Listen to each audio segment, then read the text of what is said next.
Salut les Harpers, je suis très content de vous retrouver pour une nouvelle vidéo sur les pitons.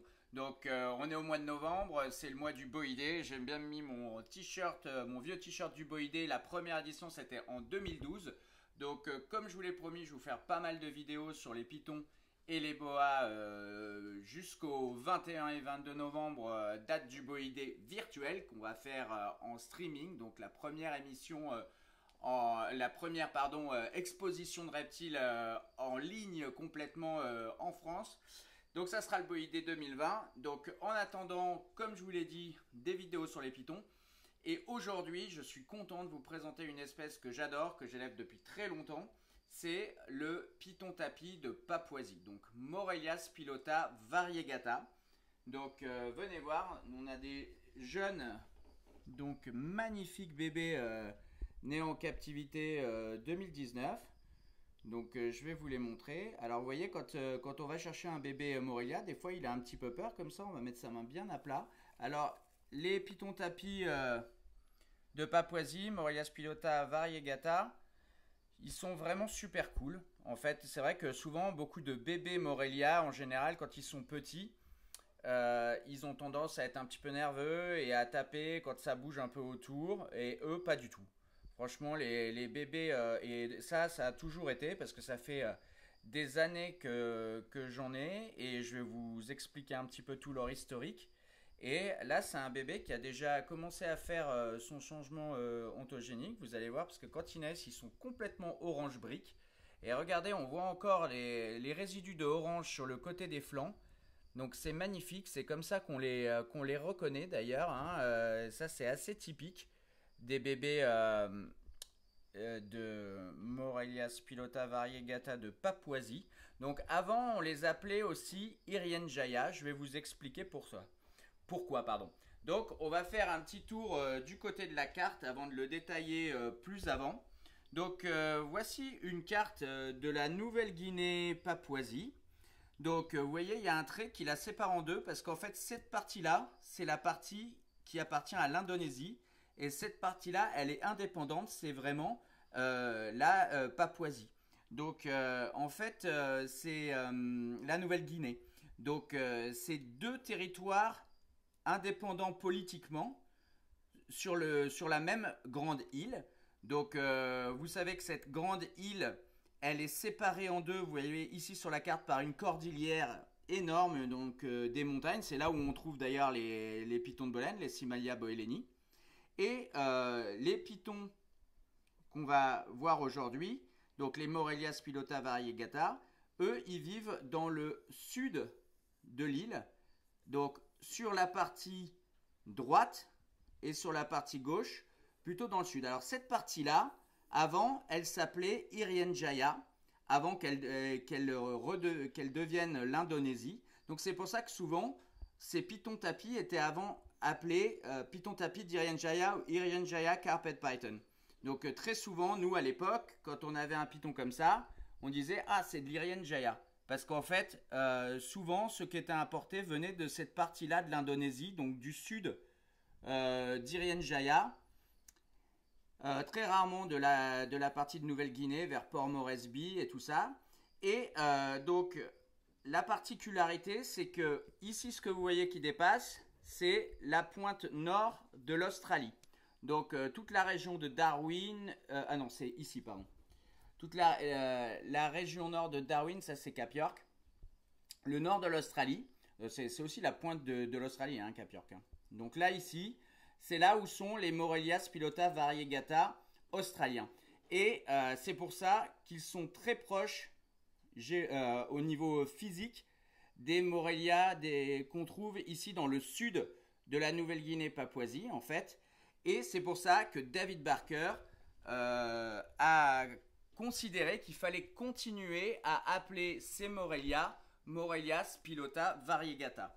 Parce que à un moment, ils ont été aussi appelés Morelia spilota harrisoni. Donc vous allez souvent voir sur de la littérature, même sur des bons bouquins, hein, comme The Complete Carpet Python, cet animal sous le nom de Morelia spilota harrisoni.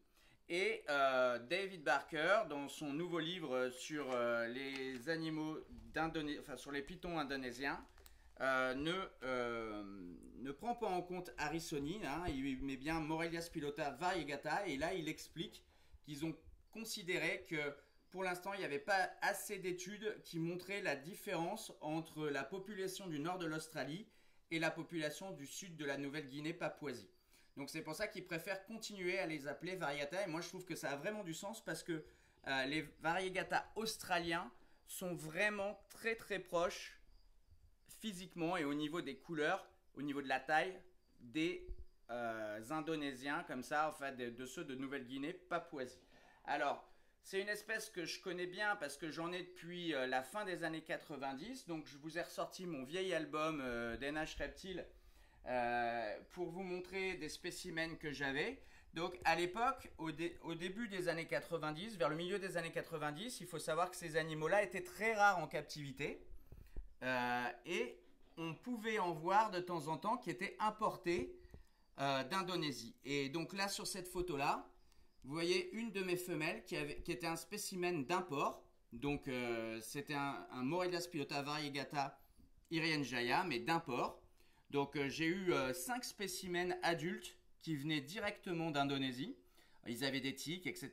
Je les ai acclimatés. Et au bout de 5 ans en captivité, j'ai réussi à avoir ma première ponte. Donc ici, on voit la femelle sur les œufs. Et comme vous pouvez le voir, il y a un changement de coloration qui est assez important. Donc on voit bien le côté orangé sur les côtés des flancs. Bon là, elle était un petit peu terne et foncée parce qu'elle venait de pondre. Et donc ici, on voit des photos des jeunes à la sortie des œufs. Et comme vous pouvez le voir, ils sont vraiment orange brique.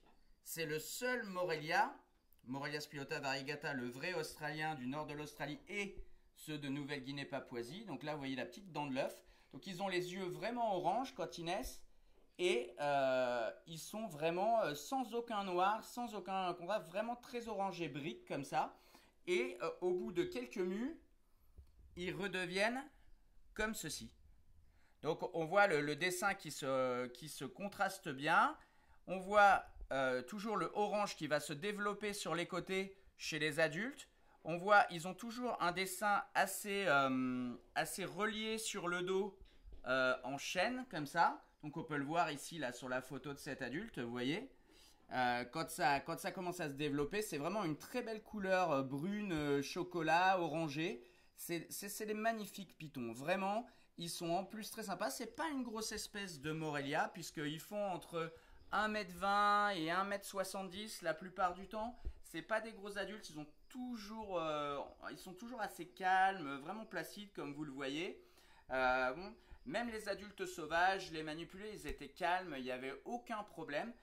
Ils ont mis par contre pas mal de temps à manger, ils ont démarré sur du mort, ils mangeaient que la nuit, mort posé au départ. Et donc ça m'a pris 5 ans pour que les femelles veuillent bien se reproduire en captivité. Donc j'étais très content de cette chose-là. C'est vrai qu'aujourd'hui c'est plus commun de voir ces animaux-là en captivité, mais à l'époque c'était très rare. Il n'y avait pas beaucoup d'éleveurs qui les reproduisaient. Donc il y avait un éleveur aussi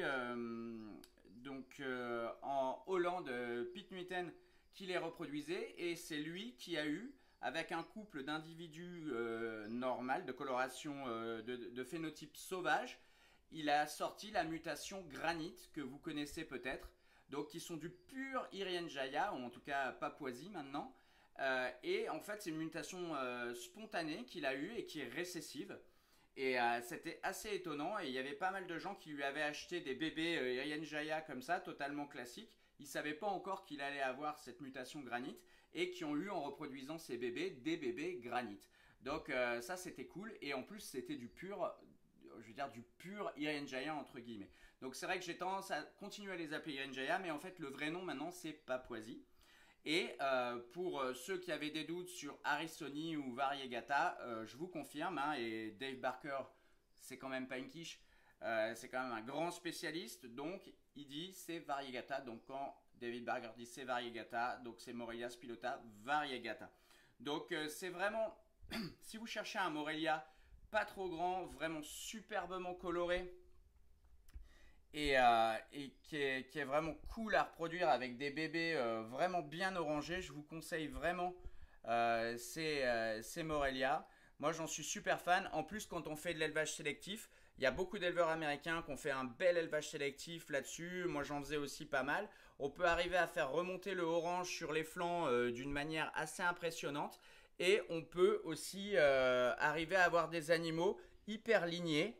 J'avais quelques spécimens qui étaient très lignés sur le dessus.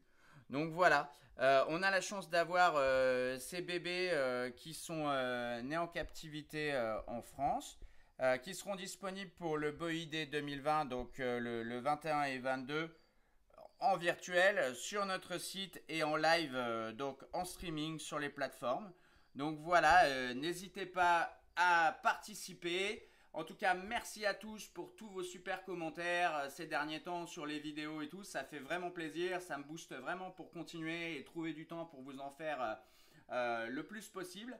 Donc je vais continuer à faire ça, vous inquiétez pas, tout au long de la semaine prochaine. Je vais vous montrer des super boas, des super pitons, il va y avoir du lourd. Et en attendant, je vous souhaite un super 11 novembre. Tchuss les gars!